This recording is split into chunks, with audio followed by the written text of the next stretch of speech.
Hello everyone, कैसे हैं आप लोग। आई होप आप लोग अपने एग्ज़ाम की तैयारी अच्छे से कर रहे होंगे। कल के लिए ऑल द बेस्ट। वेल, ये वाली जो वीडियो है ये मैंने स्पेशल रिक्वेस्ट पर बनाई है। कुछ स्टूडेंट्स ने मुझे पर्सनली रिक्वेस्ट किया है कि मैं क्वासी कॉन्ट्रैक्ट के जो बाकी की सिचुएशंस हैं उन पर भी वीडियो बनाऊं, तो इसलिए ये वीडियो अभी मैं बना रही हूँ आप लोगों के लिए।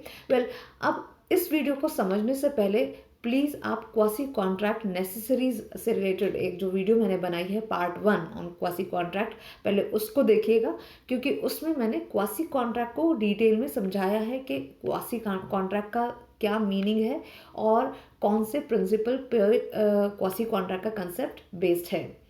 अब हम इस वीडियो में बात करेंगे 4 बाकी की सिचुएशंस के बारे में, जो कि हमने बताया था पिछली वाली वीडियो में कि 5 सिचुएशंस हैं जो क्वासी कॉन्ट्रैक्ट की सिचुएशन को क्रिएट करती हैं। तो उनमें से जो एक सिचुएशन है वो हमने पार्ट 1 में ऑलरेडी कवर कर ली है।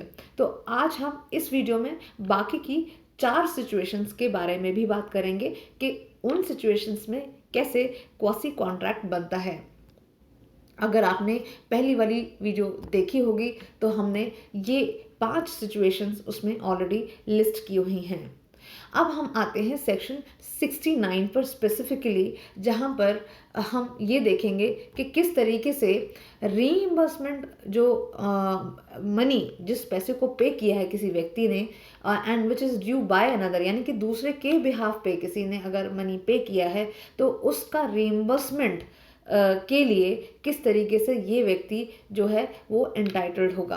लेट्स सी कि सेक्शन 69 कह क्या रहा है। नाउ सेक्शन 69 एक्चुअली एक ऐसे सिचुएशन के बारे में बात करता है कि जहाँ पर सपोज करो एक पर्सन ए है और जिसने एक लैंड ली है बी से, और ए पर्सन ने ये लैंड बी से इसलिए ली है क्योंकि ए पर्सन की शू की फैक्ट्री बी की लैंड पर चल रही है, जो उसने एक्चुअली लीज पर ली है बी से।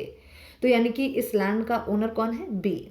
अब इस केस में सपोज करो कि ये बी पर्सन जो है ये इसने ये लैंड जो इसके पास है, जिसका ये ओनर है, इसने इस लैंड का रेवेन्यू गवर्नमेंट को पे नहीं किया है। गवर्नमेंट है यहाँ पर और गवर्नमेंट को उसने इस लैंड का रेवेन्यू पे नहीं किया है, जिसकी वजह से उसके एरियर्स इकट्ठे हो गए हैं और जिसकी वजह से क्योंकि बी पे नहीं कर पा रहा है, तो ऐसे में गवर्नमेंट ने इस प्रॉपर्टी को जो कि बी की थी उसको ऑक्शन कर दिया है या फिर उसको सेल पर लगा दिया है। अब यहाँ पर सवाल उठता है, क्या यहाँ पर ए का कोई लॉस होगा? द थिंग इज येस, क्योंकि ए की तो यहाँ पे फैक्ट्रीज चल रही हैं बी की प्रॉपर्टी पर, यानी कि बी जिस लैंड का ओनर ज़रूर है, लेकिन ए का भी इस लैंड में इतना तो इंटरेस्ट है कि अगर ये लैंड बी ने खो दी तो ए का भी इंटरेस्ट यहाँ पे बिल्कुल इफ़ेक्ट होगा। और इसी वजह से यहाँ पर ए ने क्या किया, यहाँ पर जो पेमेंट देनी थी, जो एरियर्स की पेमेंट गवर्नमेंट को देनी थी, वो किसको देनी थी? वो एक्चुअली तो बी को देनी थी। लेकिन हुआ क्या, क्योंकि ए का भी इस लैंड में इंटरेस्ट था, तो बी की बजाय ये जो एरियर्स हैं ये गवर्नमेंट को ए ने पे कर दिए। ऑल दो अगर आप यहाँ पर देखें तो यहाँ पर ए इज़ नॉट बाउंड, ए कोई बाउंड नहीं है इस पेमेंट करने के लिए, लेकिन क्योंकि ए को अपना यहाँ पे इंटरेस्ट सेव करना है, प्रोटेक्ट करना है, क्योंकि इस ए पर्सन की जो फैक्ट्रीज हैं उन पर एक्चुअली असर पड़ेगा, तो इसी वजह से actually a person will be in loss and therefore यहाँ पर ए पर्सन ने जो पेमेंट किया उस पेमेंट के लिए ए पर्सन बी पर्सन से बाद में रीइंबर्समेंट ले सकता है। तो उसी के बेसिस पर मैंने ये एसेंशियल्स को सेग्रीगेट किया है। तो कह रहा है कि जहाँ पे a person must be interested in payment of money, यहाँ पर कौन व्यक्ति है इस एग्जाम्पल में जो interested in payment of money है? वो है हमारा ए पर्सन जो इस एग्जाम्पल में हमने लिया था। वेल, इसके अलावा अगर हम देखें कि एक और चीज़ यहाँ पर लिखी है that it should not be bound by law to pay but only be interested to protect his own interest. तो यहाँ पे जो ए पर्सन है वो एक्चुअली सिर्फ इतने तक ही इंटरेस्ट है उसका कि वो अपने इंटरेस्ट को प्रोटेक्ट कर सके। दूसरा जो यहाँ पे जो इम्पोर्टेंट कंडीशन है वो क्या है, which another person is bound by law to pay. तो यहाँ पे बी पर्सन था जो कि एक्चुअली उन एरियर्स को गवर्नमेंट को पे करने के लिए बाउंड था, ना कि ए पर्सन। और फिर तीसरा क्या लिखा है, then the person who pays it is entitled to be reimbursed by the other. तो यहाँ पे जो व्यक्ति पे कर रहा है, किसने पे किया था, यहाँ पे ए पर्सन ने पे किया था ऑन बिहाफ ऑफ बी। तो यहाँ पे फिर ये पर्सन जो ए पर्सन है जिसने पेमेंट बी के बिहाफ पे किया है, तो यहाँ पर now a person is entitled to be reimbursed by this B person. I hope section 69 आपको यहाँ पर समझ में आया होगा। अब आते हैं हम अपनी अगली कंडीशन के ऊपर जो कि है सेक्शन 70। नाउ सेक्शन 70 क्या कह रहा है, liability for non gratuitous acts. Now non gratuitous को समझने से पहले हम समझते हैं कि ग्रेटिशियस एक्ट्स क्या होते हैं। ग्रेटिशियस का मतलब होता है जब कोई भी काम ऐसा किया जाता है जहाँ पे कोई रीज़न नहीं होता, बिना कॉज के किया जाता है, कोई एक्सपेक्टेशन नहीं होती है। तो नॉन ग्रेटिशियस एक्ट्स कौन से हुए, जहाँ पे कुछ एक्सपेक्टेशन होती है, कोई रीज़न होता है जिसकी वजह से एक व्यक्ति कोई काम करता है।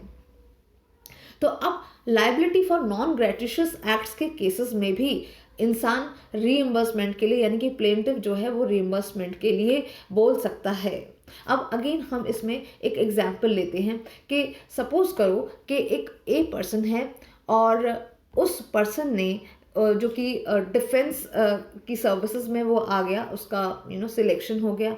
तो उसने क्या किया, उस ए पर्सन ने जब उसका सिलेक्शन हो गया तो उसने डिफेंस सर्विसेज से ट्रेनिंग ली। सपोज करो 3 साल तक इसने डिफेंस सर्विस जो भी अथॉरिटीज़ हैं, डिफेंस फोर्सेस जो उसको ट्रेनिंग देती हैं, ए पर्सन वो ट्रेनिंग लेता गया 3 साल तक। After 3 years A is saying कि मेरा तो कहीं और हो गया है और अपॉइंटमेंट, और मैं एक्चुअली आपने जो भी ट्रेनिंग दी है I don't consider that thing, और मैं अब जा रहा हूँ, I have to leave this place, I want to join some other place. तो यहाँ पे क्या डिफेंस फोर्सेस ने इस एक्सपेक्टेशन से इसको ट्रेनिंग दी थी कि एज अ मॉरल ड्यूटी कि तुम बस जाओ और जियो, और हमने तो तुम्हें 3 साल तक ट्रेनिंग दे दी, हमें तुमसे क्या लेना देना, 3 साल हो गए हैं, कोई बात नहीं, आप जा सकते हो जब जाना चाहो। क्या ये एक्सपेक्टेशन थी? The thing is no. Defence forces ने या डिफेंस अथॉरिटीज़ ने जब इस ए पर्सन को जो भी ट्रेनिंग दी थी वो इस एक्सपेक्टेशन से दी थी कि कल को ए पर्सन जो है वो 3 साल की ट्रेनिंग के बाद उनकी जो भी सर्विसेज है, उनको जो भी उनकी जॉब है, जॉब के अकॉर्डिंग वो अपनी सर्विसेज भी प्रोवाइड करेगा। तो ये नॉन ग्रेटिशियस एक्ट था on the part of the defence forces.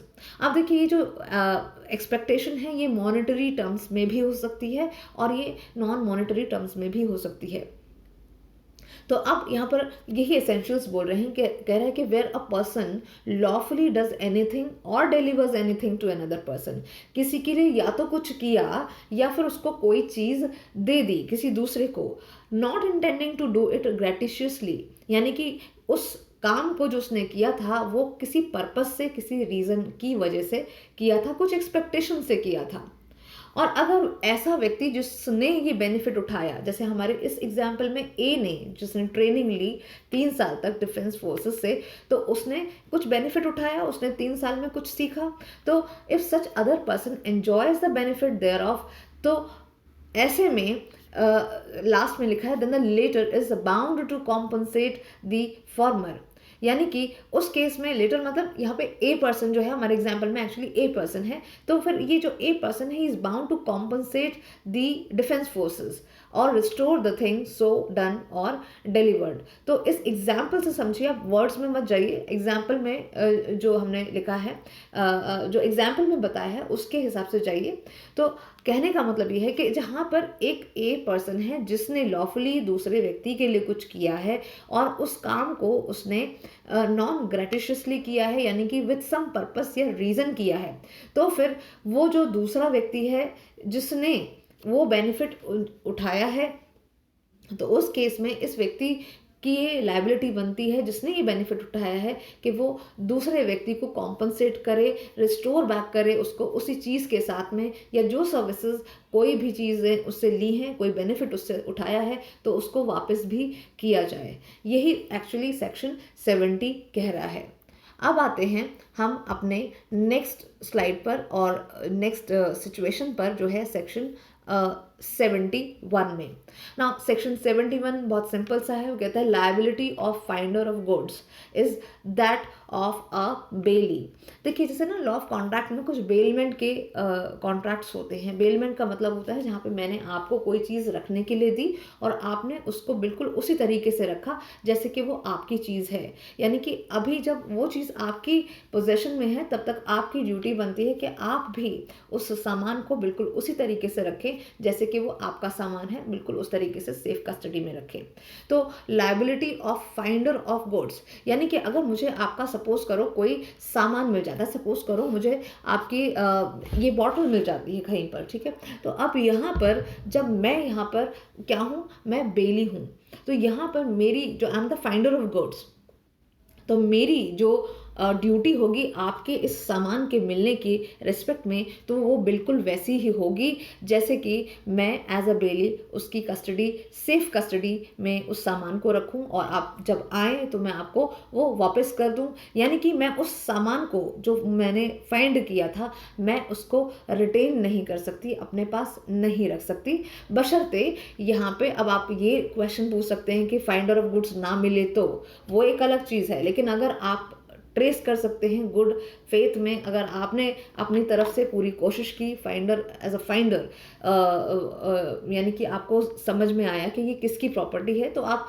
उसको एकदम से नष्ट नहीं कर सकते, ख़राब नहीं कर सकते, उसको ख़त्म नहीं कर सकते हैं। आपकी जो ड्यूटी होगी वो एक बेली जैसी हो जाएगी दूसरे व्यक्ति के सामान को जिसको आपने फाइंड किया है। उसके बाद लास्ट सिचुएशन आती है सेक्शन 72 में।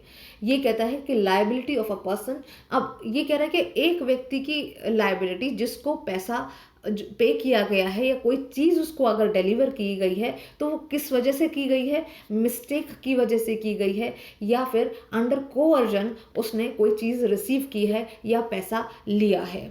अब फॉर एग्जाम्पल एक ए और बी, यहाँ पर हम एक एग्जाम्पल लेते हैं कि सपोज करो कि ए है एंड बी हैं और इन दोनों ने मिलकर एक सी पर्सन से जॉइंटली 1000 रुपये लिए हैं। अब ये जो 1000 रुपीज़ लिए थे ना सी से, तो यहाँ पर क्या किया, ए जो पर्सन है उसने बी को बिना बताए जो 1000 रुपीज़ सी से लिए थे, उधार लिए थे, उसने सी को पे कर दिए बी के भी बिहाफ पर। लेकिन इस बारे में बी को अभी ए ने नहीं बताया है।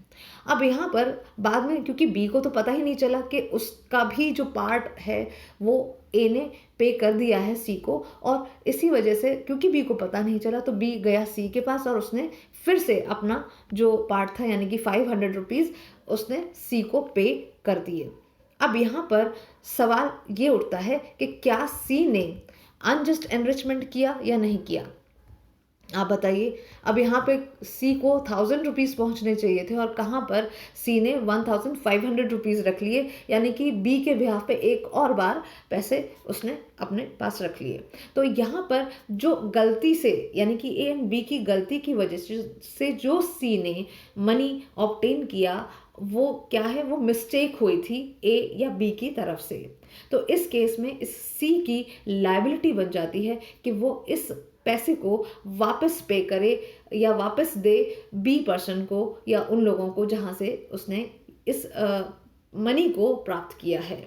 या फिर कोअर्जन भी हो सकता है। कोअर्जन मतलब जैसे सपोज करो कि एक रेलवे अथॉरिटीज़ हैं और रेलवे अथॉरिटीज़ के पास कुछ सामान है, कंसाइनमेंट है, और वो उस कंसाइनमेंट को रिलीज़ करने के लिए तब तक तैयार नहीं है जब तक कि उनको एक्स्ट्रा एक्सपेंसेस या एक्स्ट्रा पेमेंट ना मिले कंसाइनी से। अब कंसाइनी को क्योंकि अपना सामान छुड़वाना था तो कंसाइनी ने एक्स्ट्रा पेमेंट भी कर दी जो कि एक्चुअली अनजस्ट थी, जो कि अनफेयर थी on the part of railway authorities. अब इस एक्स्ट्रा पेमेंट, क्योंकि ऑब्वियसली बात है कि कंसाइनी को अपना सामान छुड़वाना था इसलिए उसने अंडर कोअर्जन एक्स्ट्रा पेमेंट किया है। तो ये जो एक्स्ट्रा पेमेंट किया गया है कंसाइनी के द्वारा टू द रेलवे अथॉरिटीज़, तो रेलवे अथॉरिटीज़ ने यहाँ पर क्या किया है, अगेन उन्होंने भी अनजस्ट एनरिचमेंट किया है और इसी वजह से इस अनजस्ट एनरिचमेंट को अगेन रिइम्बर्स करना पड़ेगा रेलवे अथॉरिटीज़ को टू द कंसाइनी। तो आई होप आपको ये पांचों सिचुएशंस अब पूरी तरीके से इन वीडियोस के द्वारा समझ में आ गई होंगी। इन केस आपको कोई और डाउट रह जाता है तो you can comment in the comment box. Thank you so much for watching this video.